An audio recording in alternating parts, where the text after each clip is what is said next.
Now let us turn to the word of the Lord, 1 Corinthians chapter 6. Today we will meditate from verses 18 to 20.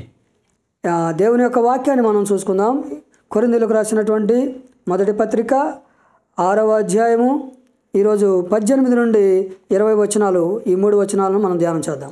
Flee fornication, every sin that a man doeth is without the body, but he that committeth fornication sinneth against his own body.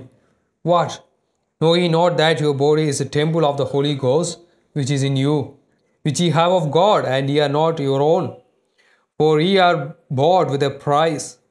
Therefore, glorify God in your body and in your spirit, which are God's. జారత్వమునకు దూరముగా పారిపోవుడి. మనుషుడు చేయు ప్రతి పాపమును దేహమునకు వెలుపల ఉన్నది గాని జారత్వము చేయువాడు తన సొంత శరీరమునకు హానికరముగా పాపము చేయుచున్నాడు. మీ దేహము దేవుని వలన మీకు అనుగ్రహింపబడి మీలోనున్న పరిశుద్ధాత్మకు ఆలయమై ఉన్నదని మీరు ఎరుగరా? మీరు మీ సొత్తు కారు, విలువ పెట్టి కొనబడిన వారు కనుక మీ దేహముతో దేవుని మహిమపరచుడి. We were meditating through the letter of Paul written to the Corinthian church. కొరింథీ సంఘమునకు పౌలు రాసినటువంటి యొక్క పత్రికను మనం ధ్యానం చేస్తూ ఉన్నాం. Especially in these verses we are meditating, we see Paul rebuking the church in strong words against the sexual immorality in the church. మరి ముఖ్యంగా అపోస్తలుడైనటువంటి పౌలు ఈ యొక్క పత్రికలో వారిలో ఉన్నటువంటి జారత్వమును, లైంగికమైనటువంటి పాపమును ఎంతగానో ఖండిస్తూ వచ్చాడు. And sometimes people engage in these kind of sinful acts because of the wrong ideas that they have in their own mind concerning faith, concerning God. మరి కొన్నిసార్లు ప్రజలు వారి యొక్క సొంత ఆలోచన బట్టి, వారికి ఉన్నటువంటి అవగాహనను బట్టి ఇలాంటి పాపంలో వారు దేవుని పట్ల వారికి ఉన్న అవగాహన బట్టి వారు ఈ విధమైనటువంటి పాపాల్లో మరి కొనసాగుతూ ఉంటారు. Many false religions and the cultic groups of this world, they don't consider sexual immorality as a serious sin. మరి అబద్ధ బోధలు చేసేవాళ్ళు, తప్పుడు సిద్ధాంతాలను తెలియజేసేవారు, వీళ్ళందరూ కూడా ఎక్కువ ఈ యొక్క లోకంలో ఈ అసత్య బోధలు చేసేవారు ఈ జారత్వము, ఈ పాపాన్ని అంత పెద్ద పాపంగా వాళ్ళు పరిగణించరు. So if you are influenced by their thinking, their ideology, you don't see any shame or you don't even consider it as a sinful act when you engage in sexual sins. ఒకవేళ వారి బోధల ద్వారా మీరు ప్రభావితమైనట్లయితే, వారి బోధల ద్వారా మీరు ప్రేరేపించబడినట్లయితే అప్పుడు మీకు కూడా ఇది పెద్ద పాపమేమి కాదు, ఇదేమి పెద్ద తప్పు కాదులే అన్నట్టుగా అనిపిస్తుంది. For example, in the last sermon I mentioned many religions taught that it is okay to have more than one wife. మరి ఉదాహరణకి నేను గత వారంలో చెప్పాను, అనేకమైనటువంటి మతాలు ఏమని బోధిస్తున్నాయంటే ఒకరికంటే ఎక్కువ మంది అధికమైనటువంటి భార్యలు కలిగి ఉండడం సహజమే అని బోధించేవారు ఉన్నారు.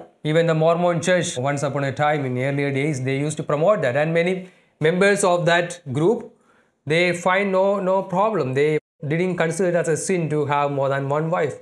మరి మోర్మన్ సంఘం అనేవారు వారు ఎక్కువగా ఈ సిద్ధాంతాన్ని బోధిస్తూ వచ్చారు. వారి సంఘంలో ఉన్న వాళ్ళందరూ కూడా మరి ఒకరి కంటే ఎక్కువ భార్యలను వారు కలిగి ఉన్నారు. ఆ విధమైనటువంటి సిద్ధాంతం వారికి అది తప్పని అనిపించలేదు.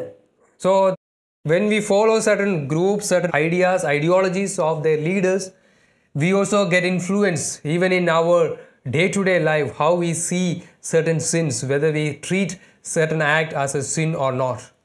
అలాంటి వారి యొక్క బోధలు మనం వినినప్పుడు, వాటి ద్వారా ప్రభావితం చెందినప్పుడు మనకి కూడా ఇది పెద్ద తప్పేమి కాదు, ఇది పాపమేమి కాదు అన్న ఆలోచన మనకి కూడా కలుగుతుంది. కాబట్టి ఇది పాపమా కాదా అన్నది గ్రహించుకోవాల్సినటువంటి బాధ్యత మనది.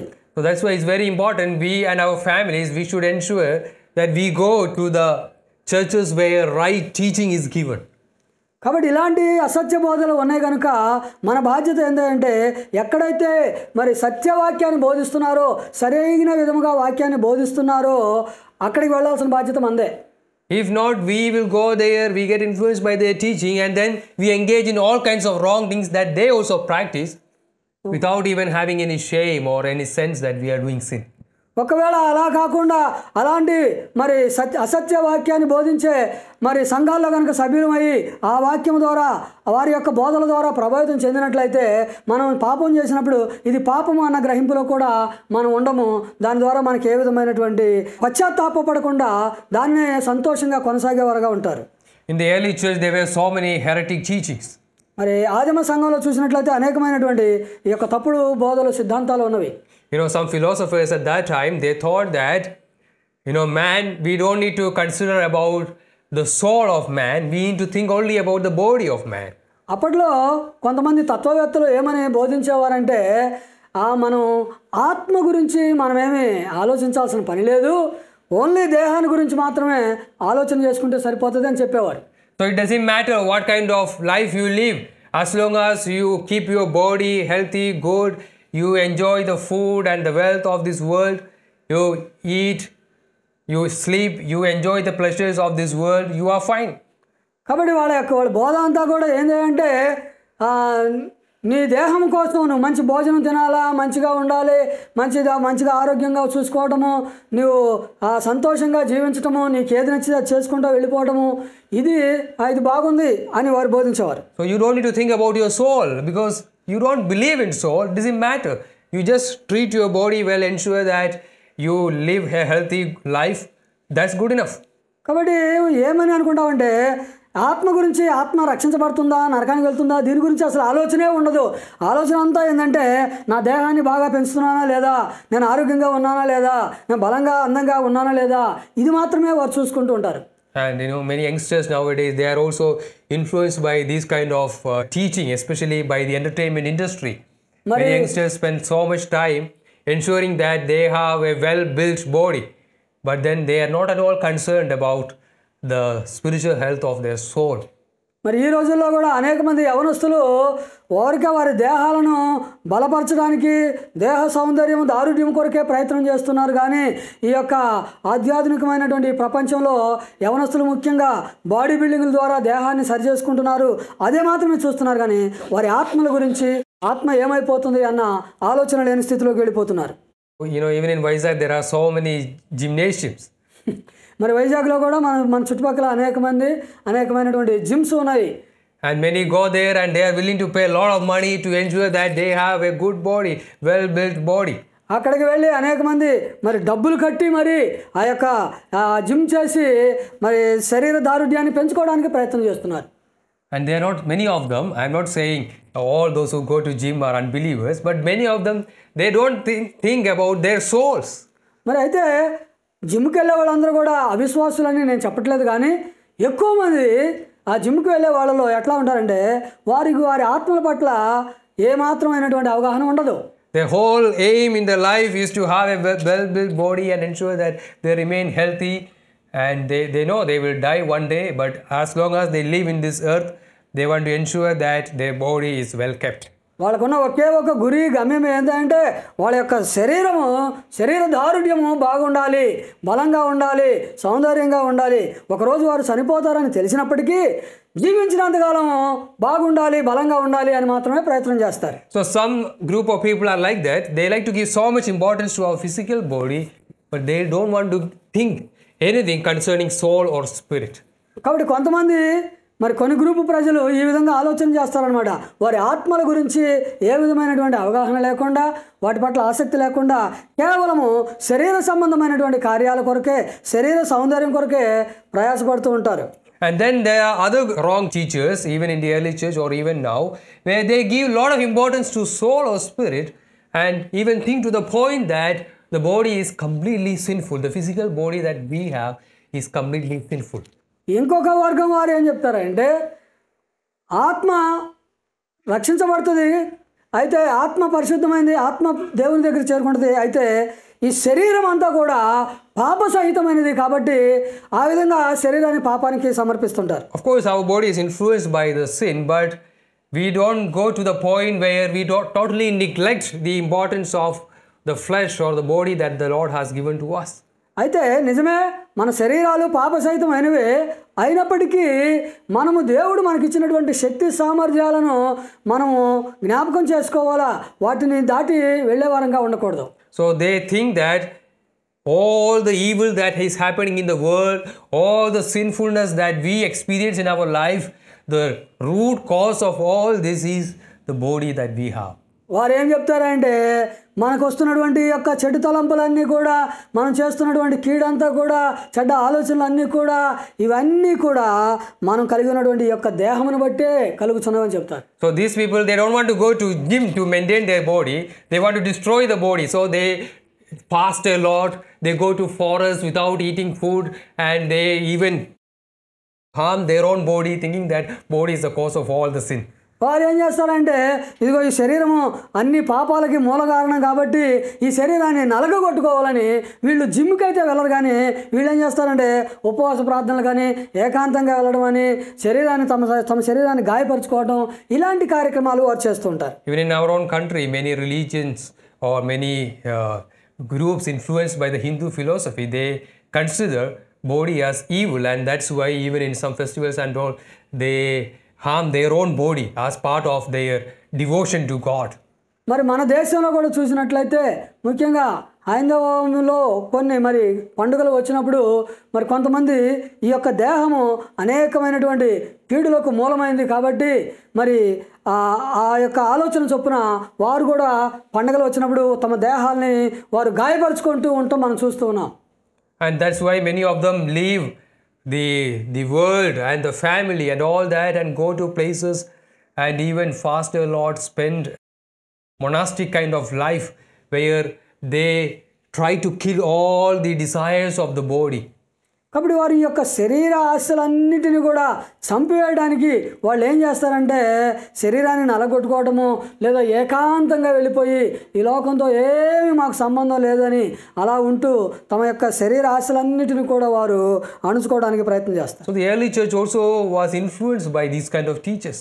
కాబట్టి ఆదిమ సంఘంలో ఇలాంటి వారి యొక్క బోధ కూడా ఆ బోధ ద్వారా కూడా ఆ యొక్క సంఘము ప్రేరేపించబడింది. So some people used to teach that, verse 18, every sin that a man doeth is without the body.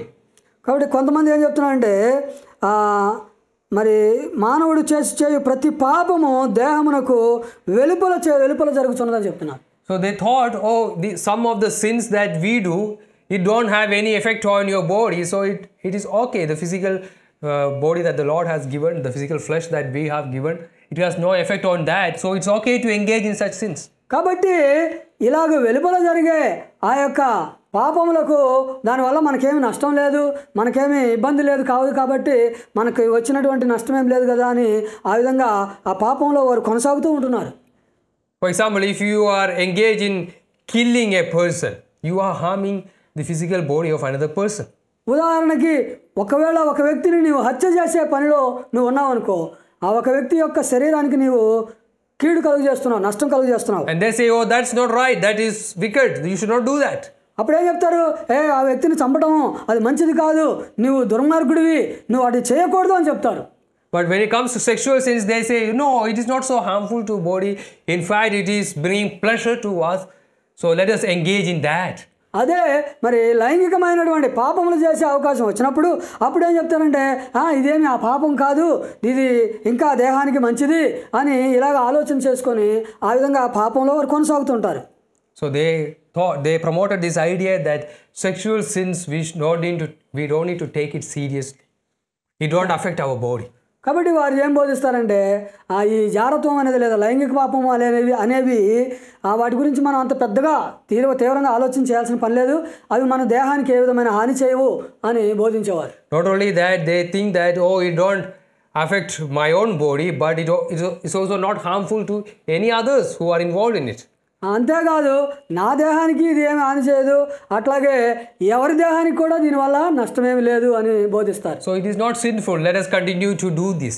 కాబట్టి ఇదేమి పెద్ద పాపసహితమైనది కాదు, కాబట్టి దీన్ని ఈ విధంగా కొనసాగుతూ ఉందాం అని వారు బోధిస్తుంటారు. And of course the time where they lived in a time where these temptations were very strong, and those who are even part of the church were influenced by such teachings and engage in sexual immorality. కాబట్టి మరి సంఘములో కూడా ఇలాంటి విషయాలు వచ్చి ఆ యొక్క బోధల ద్వారా వారు ప్రభావితం చెంది ఇలాంటి నైతికమైనటువంటి విలువలు లేనటువంటి ఆ పాపంలో వారు కొనసాగారు. Even in our own times, our world promotes this kind of teaching. మరి ఈ రోజుల్లో కూడా మనం ఉన్నటువంటి ఈ ప్రస్తుత పరిస్థితుల్లో కూడా ఈ విధమైనటువంటి బోధలను వారు మరి బోధిస్తూ ఉన్నారు ఎక్కువ మంది. Even more than the olden days, that the temptations to engage in sexual sins are very great in our present times. మరి పాత రోజులు గడిచిపోయిన రోజుల కంటే మనం ఉన్నటువంటి ఈ రోజుల్లోనే ఇంకా ఈ విధమైనటువంటి పాపం మరి ఎక్కువగా జరుగుతూ ఉన్నది. Even the advancement of technology and all that, because of that, many of our youths, they are always tempted by the sexual sins of this world. మరి ఈ యొక్క ఆధునిక ప్రపంచంలో అన్ని రంగాల్లో కూడా మరి టెక్నాలజీ అభివృద్ధి చెందుతూ ఉన్నప్పుడు మరి ఆ పాపం అనేది అన్ని విధాలుగా అందుబాటులోకి ఉండటం కారణంగా యవనస్తులు ఈ విధమైనటువంటి శోధనలో పడిపోతున్నారు. And the film industry, the campuses of this world, all these are promoting these things without any shame. ఈ యొక్క చలనచిత్రాలు కానీ లేదంటే మరి క్యాంపసెస్లో ఇలాంటి వాళ్ళందరూ కూడా ఈ విధమైనటువంటి పాపాన్ని వారు ప్రోత్సహిస్తూ ఉన్నారు. ఏ విధంగా కూడా వారు సిగ్గుపడుతున్నా ఈ విషయాల్లో. And some may engage in those things without having any shame, without knowing that, oh, I am doing a sinful act against God, I should not continue it, without any sense of repentance. మరి కొంతమంది ఏ విధమైనటువంటి ఆలోచన లేకుండా అయ్యో నేను పొరపాటు చేస్తున్నాను, నేను తప్పు చేస్తున్నాను అనే ఆలోచన కూడా ఉండలేదు. ఏ విధమైనటువంటి పశ్చాత్తాపం కూడా లేకుండా వారు సంతోషంగా ఏదో ఘనకార్యాలు చేస్తున్నట్టుగా మరి ఆ యొక్క శోధన పాపాల్లో వారు కొనసాగుతూ ఉంటున్నారు. So Corinthian church had such people who continued in these sinful acts without any true sense of repentance. మరి కొరింథీ సంఘంలో కూడా ఇలాంటి ప్రజలే ఉన్నారు. వారు పశ్చాత్తాపం చెందకుండా సిగ్గుపడాల్సిన విషయాల్లో సిగ్గుపడకుండా మరి ఈ విధమైనటువంటి లైంగికమైనటువంటి పాపంలో కొనసాగుతూ ఉన్నారు. Paul gives some reasons why it is we should not think in that way. The sexual sins truly have some effect even on our own body, and we should not do it or we should not promote it. మరి పౌలు ఇక్కడ స్పష్టంగా వారికి తెలియజేస్తున్నారు, ఈ లైంగికమైనటువంటి పాపాలు శోధనలు మనం ఎందుకు పడిపోకూడదో ఆ విషయాన్ని మరి పౌలు ఇక్కడ స్పష్టంగా తెలియజేస్తున్నాడు. He says, he that committeth, in second part of verse 18, he that committeth fornication sinneth against his own body. 18వ వచనంలో రెండవ భాగంలో ఏమంటాడంటే, జారత్వము చేయవాడు తన సొంత శరీరమునకు హానికరము చేయుచున్నాడు. So we cannot buy the idea of the philosophers saying, oh, the sexual sins, it don't have any effect on body. Paul says, no, that's not true. He that engages in sexual sins, they are committing sin against his own body. అయితే మరి ఇదిగో ఈ విధమైనటువంటి జారత్వం చేయవాడు వెలుపలు చేస్తున్నాడు, దేహానికి ఏమీ హాని ఉండదు అని చెప్తున్న బోధించే వాళ్ళకి వ్యతిరేకంగా పౌలు ఏం చెప్తున్నాడంటే అది తప్పు, వాడు అలా చేయవాడు తన సొంత శరీరాన్ని నాశనం చేస్తున్నాడు అని చెప్తున్నాడు. And the best example even to quote in our modern times is how some diseases, sexually transmitted diseases, are passed on to people like AIDS. You cannot say these sexual sins don't have any effect on body. Even the modern world testifies to the fact that some sexually transmitted diseases are passed because people engage in immoral sexual activities. మరి ఈ లైంగికమైనటువంటి పాపముల ద్వారా మరి దేహానికి హాని కలగదు అని చెప్పడానికి వీల్లేదు. ఎందుకంటే ఈ రోజుల్లో మనం చూస్తే అనేకమైనటువంటి వ్యాధులు మరి ఈ లైంగికంగా కలుసుకోవడం ద్వారా ఒకరి నుండి ఇంకొకరికి ఈ వ్యాధులు సంక్రమిస్తున్నాయి. ఉదాహరణకి ఎయిడ్స్ అనే భయంకరమైనటువంటి వ్యాధి ఎక్కువగా ఈ లైంగిక పాపం ద్వారా మరి విస్తరిస్తూ వచ్చింది. కాబట్టి ఈ శరీరానికి ఏమీ హాని చేయదు అనుకోవడానికి వీల్లేదు. So you got influenced by the idea that, oh, I engage in sexual sins, all these immoral acts, it don't have any harm to my body, and go and do all this, you may end up having AIDS. నువ్వు అనుకొని నా యొక్క ఈ జీవితం ద్వారా నా దేహం ద్వారా నేను చేసే పాపం వల్ల నాకేం నష్టం కలగదు అని నీవు అనుకొని విలువలు లేకుండా నీ ఇష్టానుసారంగా కనుక తిరుగుతూ ఉన్నట్లయితే నీవు ఏదో ఒక రోజు మరి ఆ ఎయిడ్స్ నీవు పొందుకోవచ్చు. And sometimes we engage in all these sinful acts. It brings much shame and even a lot of even financial issues in our family, or even going before all these sexual things. మరి ఈ యొక్క లైంగికమైనటువంటి అనైతికమైనటువంటి విలువల ద్వారా ఆ జీవితం ద్వారా కొన్నిసార్లు కుటుంబాలు నాశనం అయిపోతాయి, ఆర్థికమైనటువంటి ఇబ్బందులు వస్తాయి, అనేక రకాలైనటువంటి నష్టాలు కలుగుతూ ఉంటాయి. We see how many families they go for divorce, or they have to come to a stage where they have to break their marital union because one among them, one spouse broke their covenant and they went to engage in adultery, or they promoted sexually immoral things. మరి చూడండి, మనం చూస్తున్న సమాజంలో అనేకమైనటువంటి కుటుంబాలు మనం చూస్తున్నాము. కొన్ని కుటుంబాలు ముఖ్యంగా ఈ యొక్క అక్రమ సంబంధాల వల్ల మరి విడిపోవడం, వారి కుటుంబాల్లో పెద్ద ఎడబాటు అనేది కలగటము చూస్తూ ఉన్నాము. ఆ భార్యాభర్తలో ఎవరో ఒకరు ఆ యొక్క నిబంధనను మీరి ఆ యొక్క నిబంధనలోంచి బయటకు వచ్చి వారి ఇష్టానుసారంగా నడుచుకోవడం ద్వారా ఆ కుటుంబాలు చిన్నభిన్నం అయిపోతున్నాయి. So people who engage in sexual immoral things, adultery, all these, they have to face their consequences. Even in the physical life they have in this world. కాబట్టి మరి భౌతికంగా ఈ యొక్క అనైతికంగా మరి లైంగిక కార్యక్రమాల్లో పాల్గొనేవారు, శరీరేచ్ఛలను నెరవేర్చుకునేవారు, వారు ఖచ్చితంగా తమ యొక్క దేహం వలన వారు నష్టపోతూ ఉంటారు వారి భౌతిక సంబంధమైన జీవితంలో. Maybe great philosophers or religious leaders of this world may say, oh, it don't have any effect in your body, but that's not true. When you observe, when we see how these people are suffering because of the consequences of the sin, we can understand, oh, it truly has consequences even in our physical life. మరి దీనివల్ల మీ దేహానికి ఏ హాని కలగదండి అని చెప్పే మతబోధకుల వల్ల కానీ తత్వవేత్తల వల్ల కానీ వారు చెప్పే మాటలు మరి ఇది నిజం కాదు. ఎందుకంటే దీని ద్వారా దేహానికి చాలా హాని కలుగుతాం అనేది మనం చూస్తూ ఉన్నాం కాబట్టి. And in verse 19 he gives another reason why we should not engage in these immoral acts. మరలా 19వ వచనంలో మరొక కారణాన్ని పౌలు తెలియజేస్తున్నాడు. ఎందుకు మనము జారత్వంలో లేదా ఈ యొక్క శరీర సంబంధమైన పాపంలో కొనసాగకూడదో తెలియజేస్తున్నాడు. He says, know ye not that your body is the temple of the Holy Ghost which is in you, which ye have of God, and ye are not your own. మీ దేహము దేవుని వలన మీకు అనుగ్రహింపబడి మీలోనున్న పరిశుద్ధాత్మకు ఆలయం అన్నదని మీరు ఎరుగరా, మీరు మీ సొత్తు కారు అంటున్నాడు.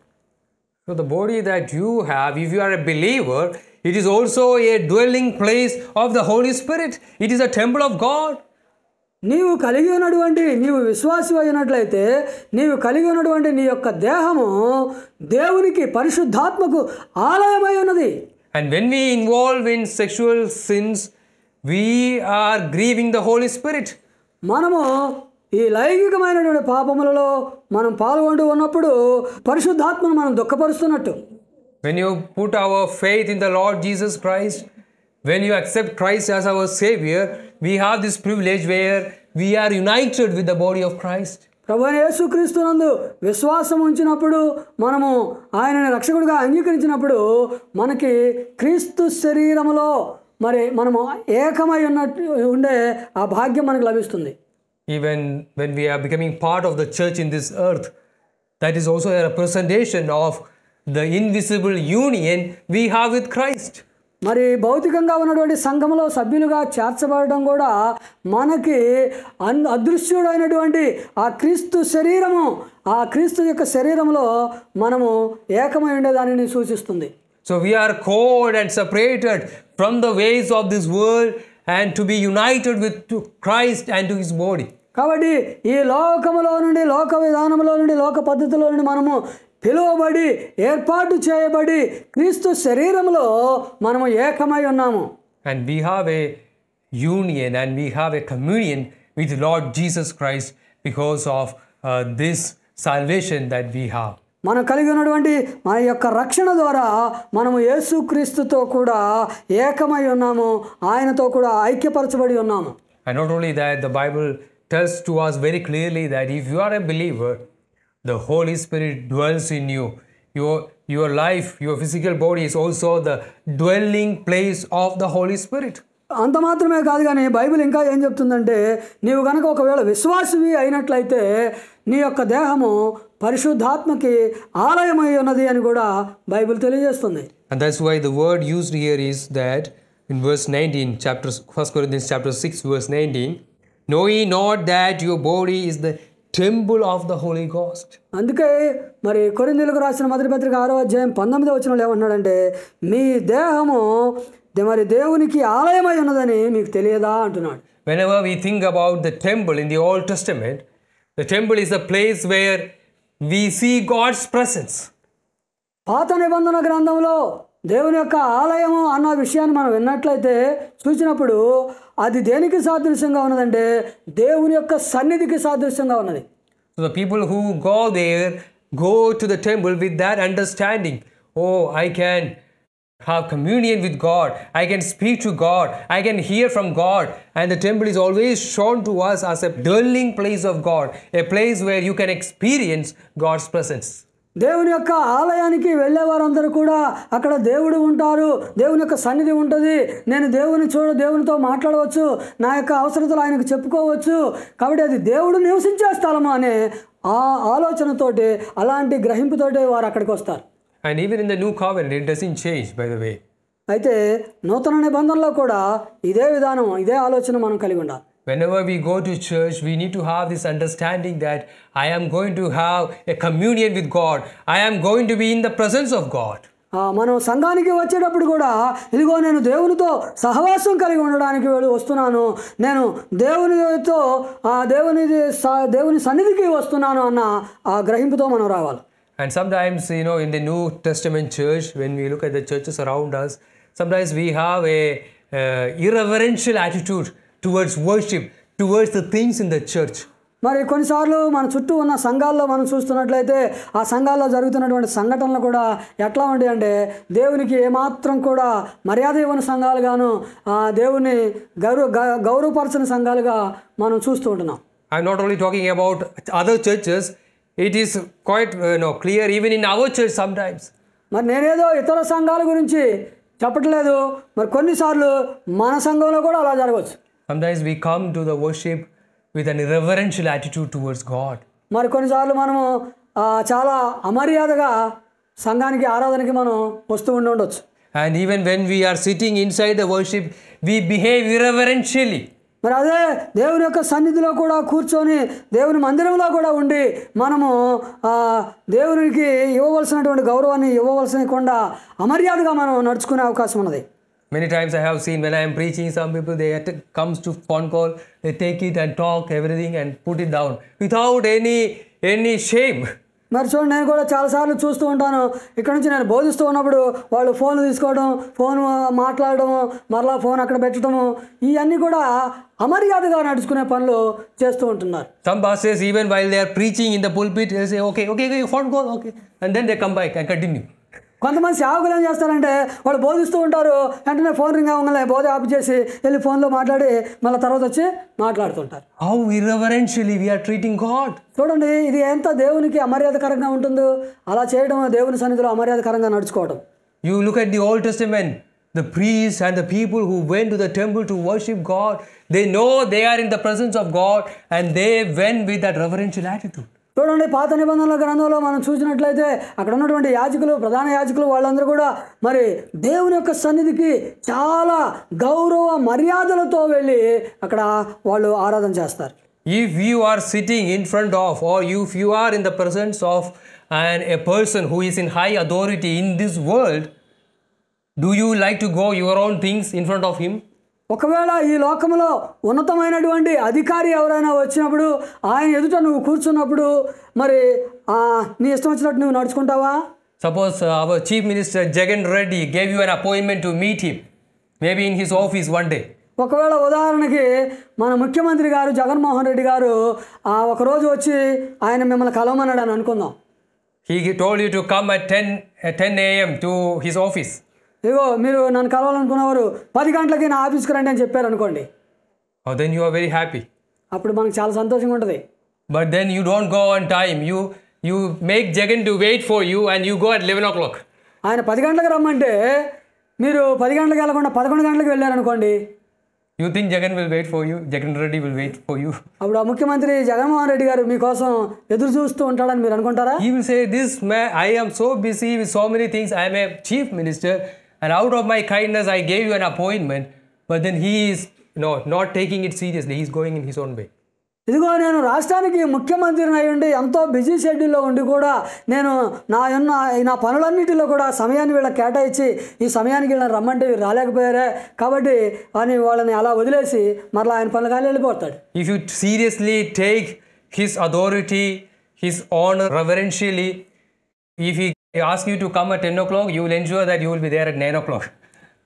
నువ్వు కనుక అది ముఖ్యమంత్రి గారి యొక్క అపాయింట్మెంట్ నువ్వు 10 గంటలకు ఉన్నది అని నీకు తెలిసినప్పుడు నువ్వేం చేస్తావు? దాని విషయంలో అయ్యో ముఖ్యమంత్రి నన్ను రమ్మన్నాడని చెప్పేసి 9 గంటలుగా వెళ్ళిపోయి అక్కడ గేట్ దగ్గర ఎదురు చూస్తూ ఉంటావు 10 ఎప్పుడు అవుతుందా అని. And in between, you started the conversation. You are enjoying the conversation with Jagananna, and you're so happy that you are in his presence. ఓ జగన్ గారు ముఖ్యమంత్రి గారితో నువ్వు మాట్లాడుతూ ఉన్నావు, నీకు చాలా సంతోషం చేసింది, 10 గంటలైంది, ఇప్పుడు నువ్వు ఎదురుగా కూర్చొని మాట్లాడుతూ ఉన్నావు. And then suddenly your phone rings.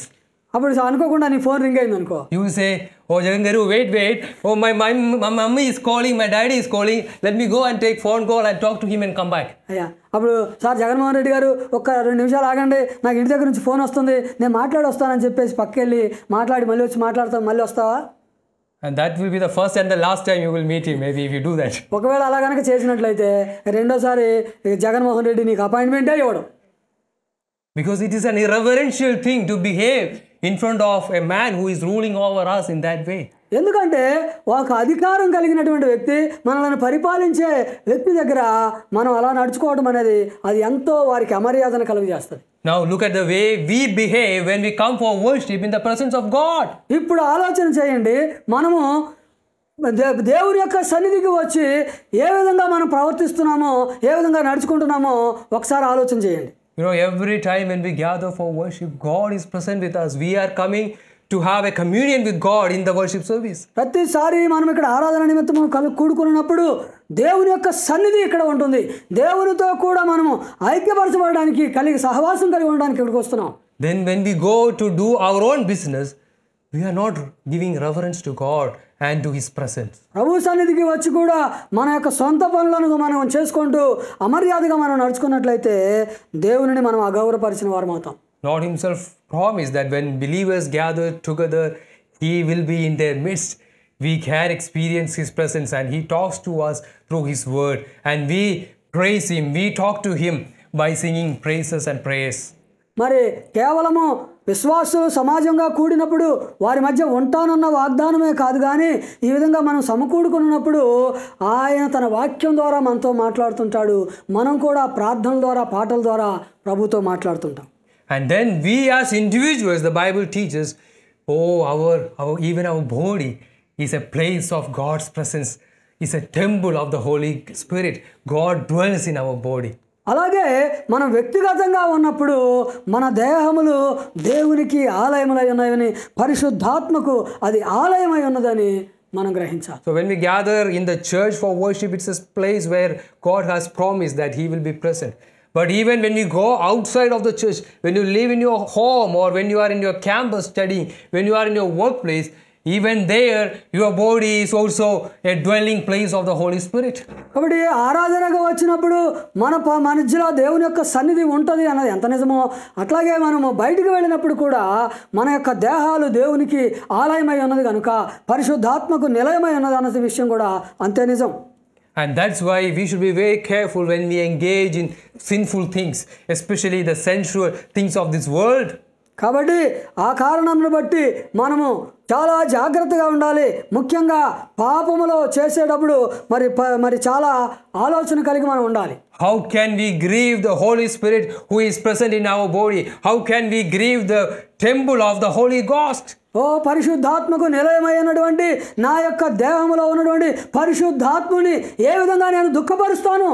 That's why Paul asked this question, verse 19, what?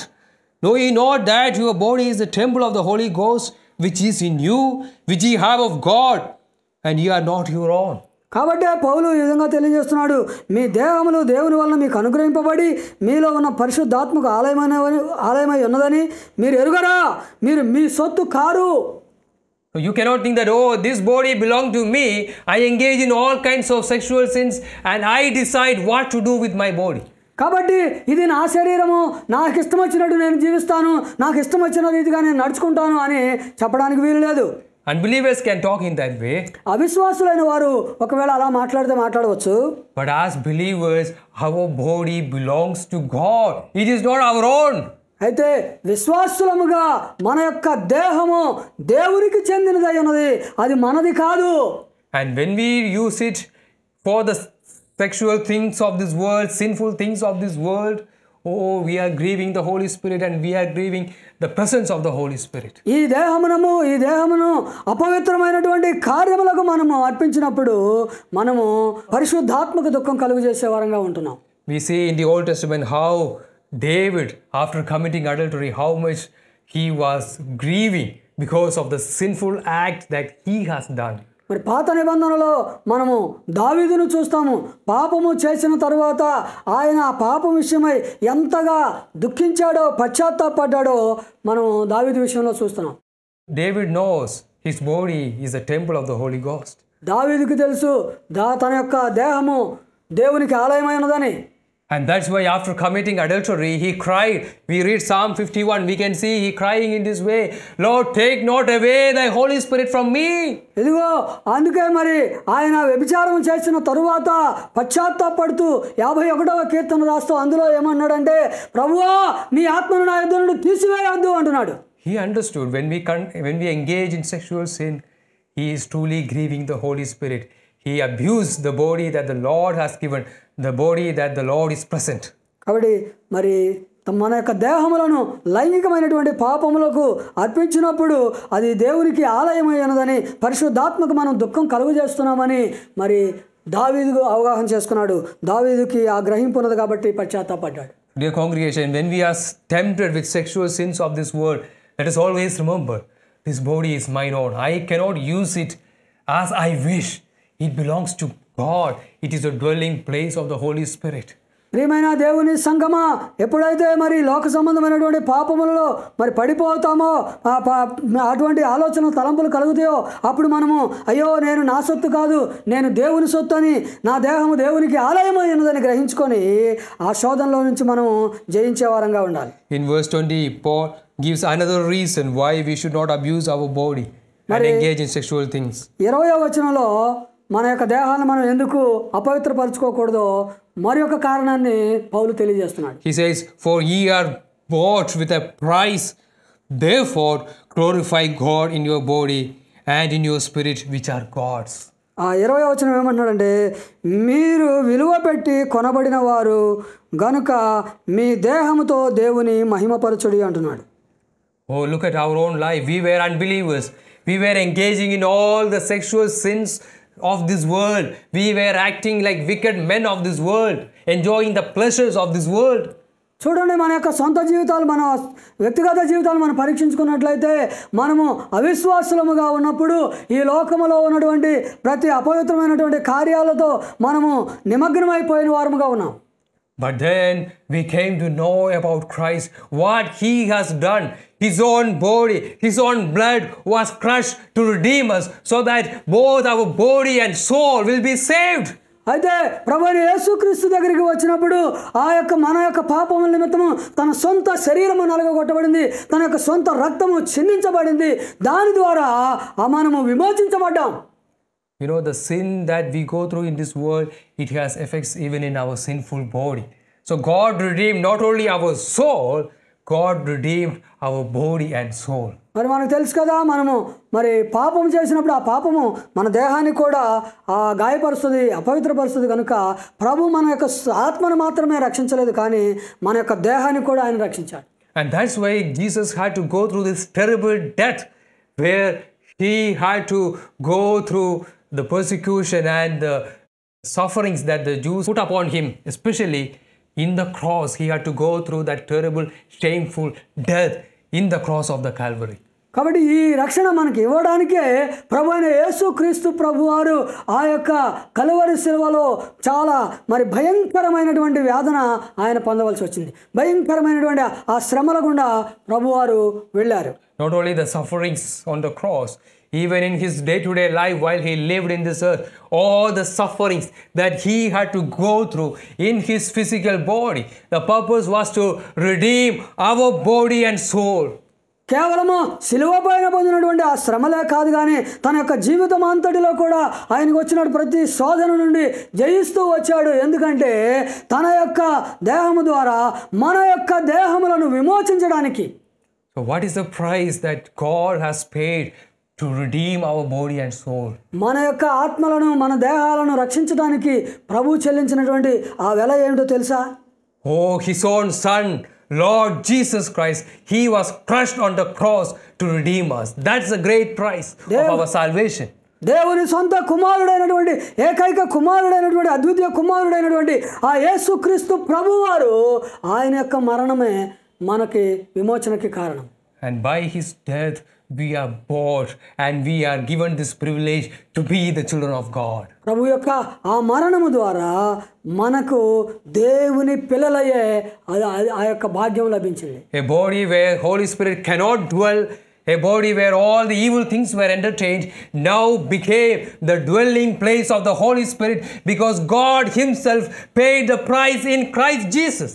ఇదిగో అపవిత్రమైనటువంటి మన యొక్క దేహాలలో, మన యొక్క అపవిత్రమైనటువంటి మన హృదయంలో పరిశుద్ధాత్మ దేవుడు ఎక్కడ నివసించలేడో, ఏ మంచి లేనటువంటి మన దేహమును ప్రభు అయిన యేసుక్రీస్తు శిలువ మరణము ద్వారా తన సొంత రక్తము ద్వారా మనలను విమోచించి ఆ దేహములో ఆ యొక్క పరిశుద్ధాత్మ నివాసం చేస్తున్నాడు. This is a great price that the Lord has paid to redeem our body and soul. మన యొక్క దేహములను, మన యొక్క ఆత్మలను రక్షించడానికి ప్రభువు చెల్లించినటువంటి ఆ గొప్ప వెల ఇది. And after we are redeemed, how ungrateful it is to go back to the ways of this world, the sinful things of this world. మనము విమోచించబడిన తర్వాత కూడా మరలా ఈ లోకములో ఉన్నటువంటి పాపముల్లో పడిపోవడము, వాటి వెంబడి వెళ్ళిపోవడం అనేది అది ఎంత కృతజ్ఞత లేకపోవడం. We are redeemed so that with our body and soul we will glorify God. That's the second part of the verse 20 says, glorify God in your body and in your spirit which are God's. మనము ఎందుకు విమోచించబడినామంటే మన యొక్క దేహముల ద్వారా, ఆత్మ ద్వారా ప్రభువుని మహిమపరచడానికి. Oh, all things belong to God, even our body and soul. Oh, by all these things we must glorify God in everything. మన యొక్క ప్రాణము ద్వారా, మన దేహము ద్వారా, మరి ఆ సమస్తము ద్వారా మనము దేవునిని మహిమపరచాలి. And that's why Paul said, whether ye eat or drink or whatever things you do everything for the glory of God. అందుకే పౌలు ఏమన్నాడంటే, నీవు భోజనం చేసినా, పానము చేసినా, నీవు ఏది చేసినా సరే ప్రభు మహిమార్థంగా చేయండి అంటున్నాడు. And make sure that we use the body that the Lord has given according to his will to glorify his name. మరి దేవుడు మనకిచ్చినటువంటి యొక్క శరీరమును తన చిత్తానుసారంగా మనం వినియోగించి మరి ఆయన నామము మహిమపరచబడేటట్లుగా ఉండాలి. So when the world around us, the sexual things are promoted by the world around us, when they come to tempt us, let us remember these things that the Paul is talking to the Corinthian church. మరి మన చుట్టూ ఉన్నటువంటి ప్రపంచం అంతా కూడా మనలను అనేక రీతులుగా శోధిస్తూ అనేక ప్రలోభాలకి గురి చేస్తూ ఉన్నప్పుడు మనము ఈ యొక్క ఈ వాక్యం దగ్గరికి మనం రావాలి. Let us remember that these sins that the world promotes, saying that it has no effect in our body, it is a lie. It truly has great effects even in our physical body. ఈ పాపముల వల్ల, శరీర కార్యాల వల్ల దేహానికి ఏమీ హాని ఉండదు అని చెప్పడం అనేది ఆ బోధ అది ఒక అబద్ధమైనటువంటి బోధ. And let us also remember that our body is the temple of the Holy Ghost.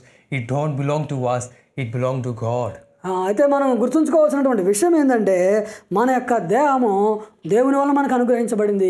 ఇది పరిశుద్ధాత్మకు నిలయమై ఉన్నదని గుర్తుంచుకోవాలి. And let us remember that it is bought with a great price, the death and the life of God's own Son, Lord Jesus Christ.